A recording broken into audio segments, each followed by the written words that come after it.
Welcome to Sravani's media. Hyderabad సచివాలయం నిర్మాణం కోసం టెండర్ 615 కోట్లు, అసలు ఖర్చు 1423 కోట్లు పైనే. చదరపు అడుగుకు 13,763 రూపాయలు. పార్లమెంట్ భవనం కోసం 6,94,000 చదరపు అడుగుల ప్లాన్తో 862 కోట్ల టెండర్. చెల్లింపు 1172 కోట్లు, అంటే చదరపు అడుగుకు 16,900 రూపాయలు. ఇవి తెలంగాణ సచివాలయం, భారత పార్లమెంట్ భవనం పునర్నిర్మాణం, నవీకరణ గురించి ప్రస్తుతం చర్చనీయాంశమైన అంకెలు.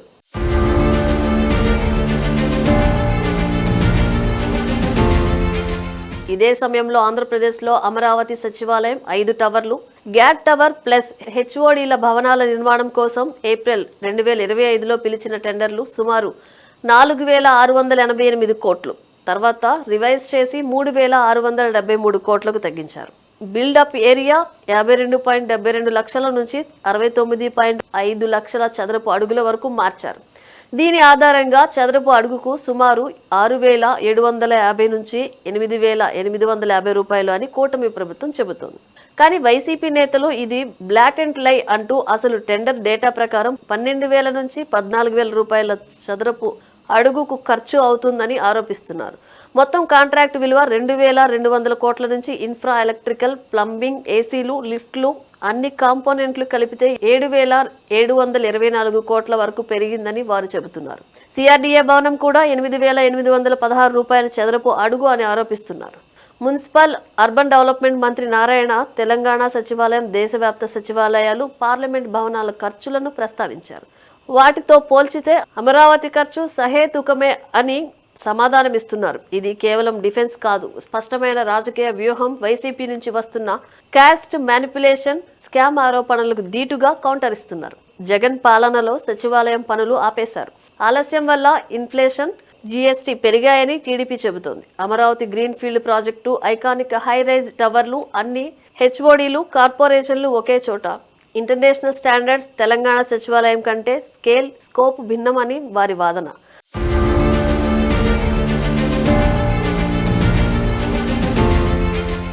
అమరావతి గ్రీన్ ఫీల్డ్, కొత్త ల్యాండ్, ఆధునిక design, high rise, full infra, inflation, material ధరలు, లేబర్ కాస్ట్ పెరిగాయి. కానీ 12 నుంచి 14,000 రూపాయలు చదరపు అడుగు అంటే దేశంలోని అత్యధిక స్థాయి పార్లమెంటు భవనం. ఇతర రాష్ట్రాల సచివాలయాలు 4 నుంచి 8,000 రేంజ్లోనే ఉన్నాయని వైసీపీ లెక్కలు చూపిస్తోంది.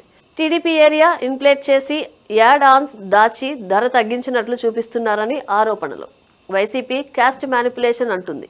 టెండర్ ఎస్టిమేట్ ఎక్కువ పెట్టి కమిషన్లు కాంట్రాక్టర్లకు లాభం అని ఆరోపణలు. జగన్ ఆలస్యం వల్ల ఖర్చు పెరిగింది. అమరావతి రీవైవల్లో ట్రాన్స్పరెన్సీ అని టీడీపీ అంటుంది. పబ్లిక్ వర్క్ లో టెండర్ ఓవర్ రన్ సాధారణం.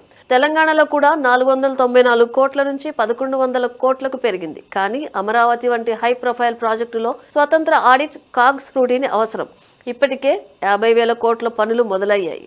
మొత్తం క్యాపిటల్ ఖర్చు 64,000 కోట్ల నుంచి 91,000 కోట్లకు పెరిగింది.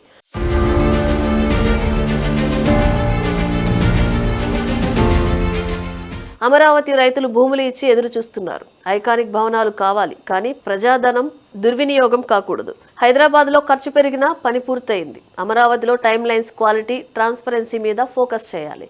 మంత్రి నారాయణ స్పందన రాజకీయంగా సరైనదే, కానీ కేవలం ఇతరులు కూడా ఖర్చు చేశారని చెప్పడం సరిపోదు. స్వతంత్ర వాల్యుయేషన్, డీటెయిల్డ్ బ్రేకప్ ప్రజల ముందు పెట్టాలి. అమరావతి సచివాలయం కేవలం భవనం కాదు, ఆంధ్రప్రదేశ్ భవిష్యత్తు సింబల్. ఖర్చు ఎంతైనా సమర్థవంతంగా, ట్రాన్స్పరెంట్గా ఉండాలి. రాజకీయ ఆరోపణలు, కౌంటర్లు కాకుండా డేటా ఆధారిత చర్చ, ఆడిట్లు జరగాలి. అప్పుడే ప్రజలు నమ్ముతారు. లేకపోతే హైదరాబాద్ సచివాలయం లాగా ఖర్చు పెరిగిందని మరో వివాదం మిగిలిపోతుంది.